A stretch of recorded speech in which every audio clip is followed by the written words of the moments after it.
अस्सलाम वालेकुम। उम्मीद है आप सब खैरियत से होंगे। लास्ट संडे को असिस्टेंट एग्जीक्यूटिव इंजीनियर का टेस्ट हुआ था बीपीएस 17 के लिए।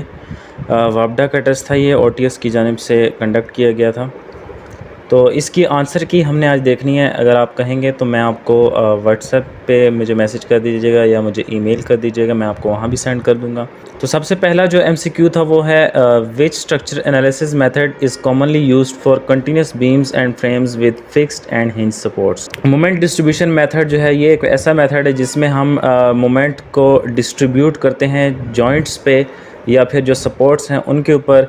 तो इनके ज़रिए से हम जो है वो जो रिएक्शंस हैं और जो मोमेंट है उसको निकालते हैं। तो जो आंसर बनता है इसका वो है moment distribution method. Second MCQs था in Karachi if you hear the dash of a gun you should ignore it and keep your activity continue. तो इसका मतलब ये गन की आवाज़ की बात कर रहा है, उसका हमने देखना है यहाँ पे कि इनमें से कौन सा वर्ड जो है वो बेस्ट सूटेबल है।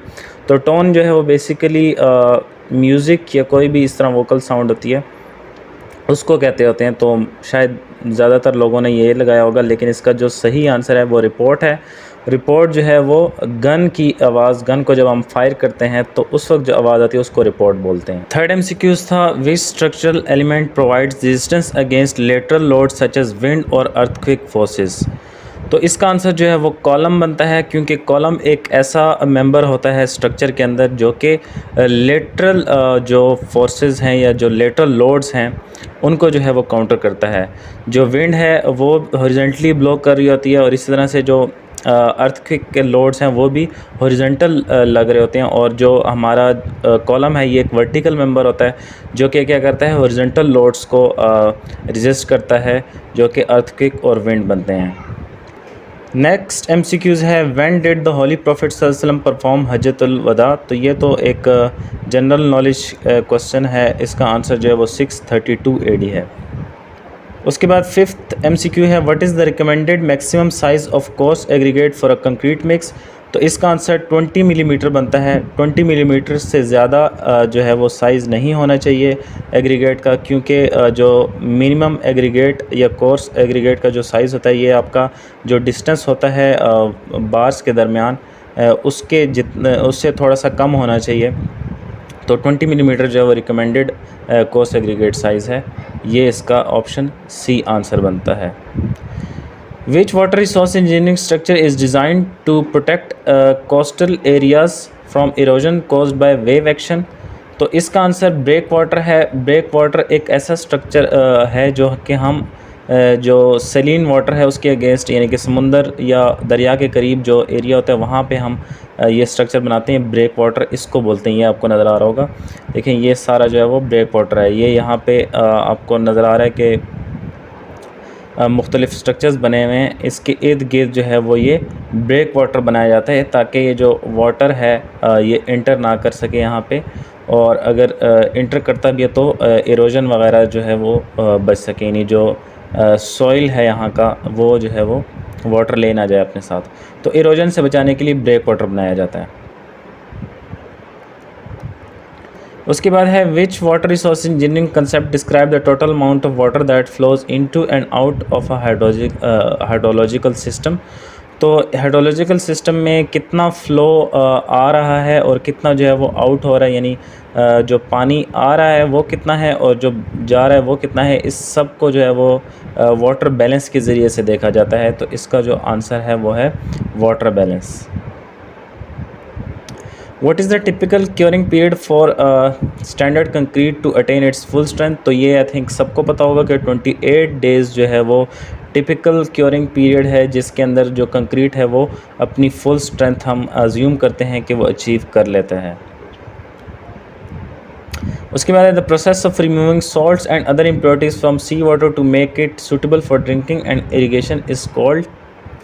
इसका जो आंसर है वो है वाटर डीसैलिनेशन, क्योंकि जो सी वाटर है उसको सेलिन वाटर भी बोलते हैं। तो सेलिन वाटर को जब हम प्योरीफाई करते हैं तो उसको डीसैलिनेशन बोलते हैं। तो इसका ऑप्शन सी आंसर है वाटर डीसैलिनेशन। उसके बाद है the ratio of lateral deflection to the vertical deflection in a structural member is known as the Poisson's ratio. क्योंकि जो लेटरल डिफ्लेक्शन होती है या लेटरल जो स्ट्रेन है, इसका जो लॉन्गिट्यूडनल स्ट्रेन के साथ रेशो है, इसको हम जो है वो पॉइजन्स रेशो बोलते हैं।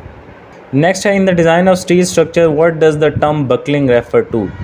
तो बकलिंग जो है वो अक्सर कॉलम्स में दिखाई देती है, और ये किस वजह से होती है, कंप्रेसिव लोड्स जो हैं वो जब कॉलम के ऊपर ज़्यादा हो जाते हैं तो उस वक्त हमें बकलिंग देखने को मिलती है। तो डिफॉर्मेशन अंडर कंप्रेसिव लोड्स, ये इसका आंसर बनेगा।